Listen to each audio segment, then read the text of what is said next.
my whole career. Most people get accommodations from patrol. I know, and that's where all my accommodations have come from. I mean, I don't control the number of accommodations I get over time. I mean, they're brought in by citizens or employees or other officers, supervisors. I have no control over that. So at this point, looking at your disciplinary history, it pretty much equals up. You had 7 disciplinary entries on your record also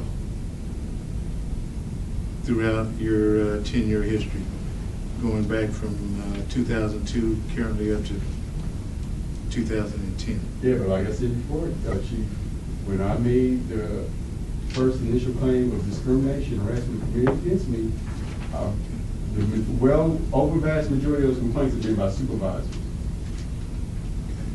I can't stop anybody from making a false allegation against me. I'm not being protected from that.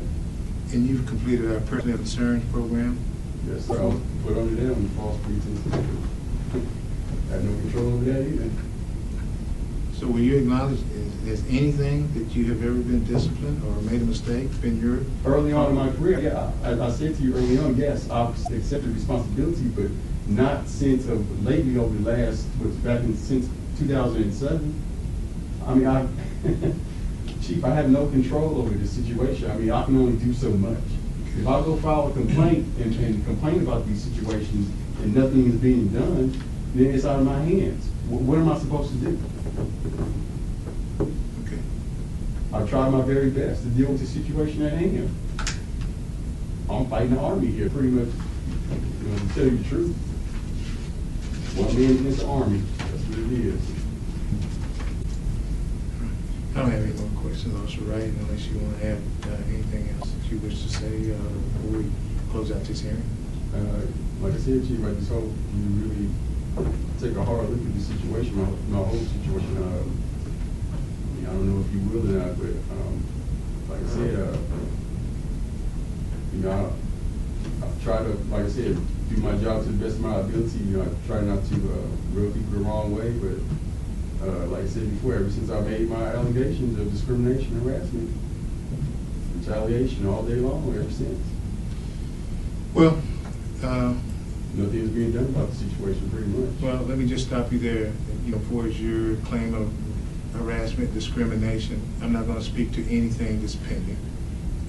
Clearly, you know the general orders, and if you don't, I'm going to direct you. If you have any information, evidence that anyone has discriminated against you, harassed you, I'm giving you a direct order to report those to Internal Affairs, EEOC, ADR, all of the things that your general orders outline you to do them to. Anything pending, or is any complaint that you have, I can't speak to that today. Well, I understand that, Chief. Like Okay. I said, I've done those things you just mentioned, Okay. and like I said, nothing is being done about the situation. Well,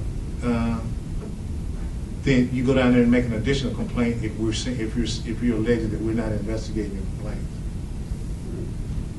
I'm giving you a direct order. If you're saying that your complaints are not being investigated, you go down there and you make an additional complaint. I'm not doing it to IAB because they're the ones that's behind it. Well, I'm directing you to go to all of the areas that the general orders give you an option to make those too. That's fine, yeah, I have no problem with that. All right. Okay, that's all I have to say. Does anyone else have anything to say? No, I've had a question. Okay.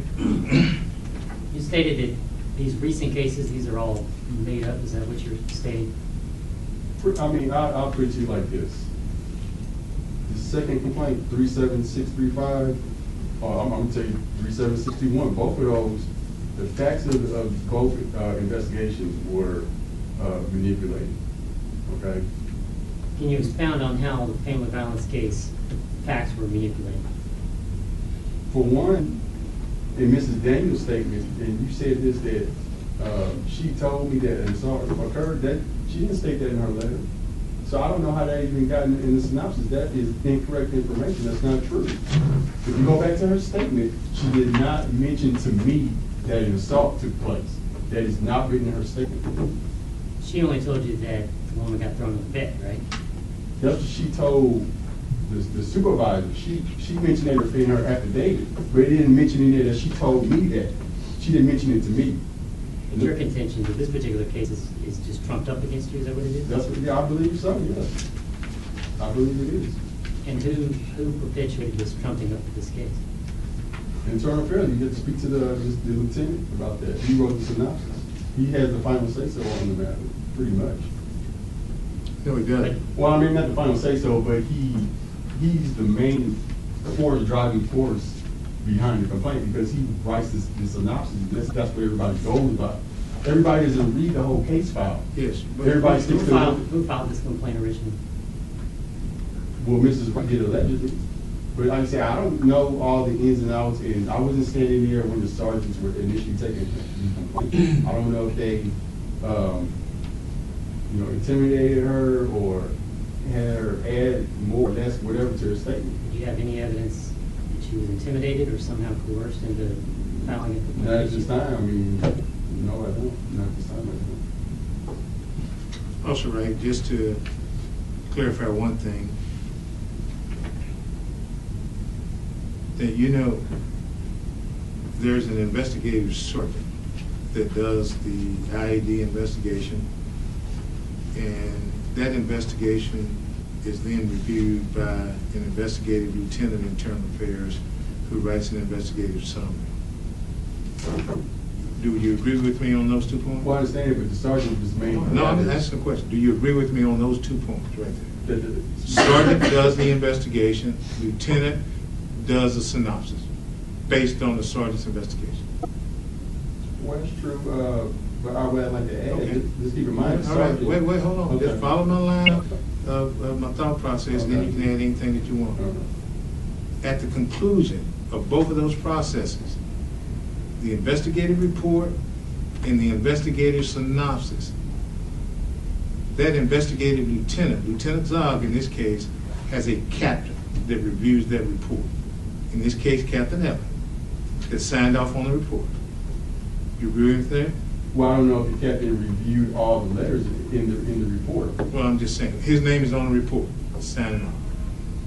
That's what they say, Chief. I mean, Well, I'm here looking at it. well, I mean, you can sign your name all day long, but it Okay. doesn't mean that they actually reviewed the whole. Well, entire I'm report. just saying, it is a review process. The lieutenant has a captain he reports to. Yeah, I understand. that. Okay. Yes, sir. Now, Captain Ellen has an assistant chief that he reports to. In this case, Assistant Chief Dorothy Edwards, I understand that too. whose name is on the bottom of this report. After this case is finished, it goes to your division commander to review, and then to ADC. Do you agree with me that in all of those review stages, that any one of those entities, the captain, the assistant chief,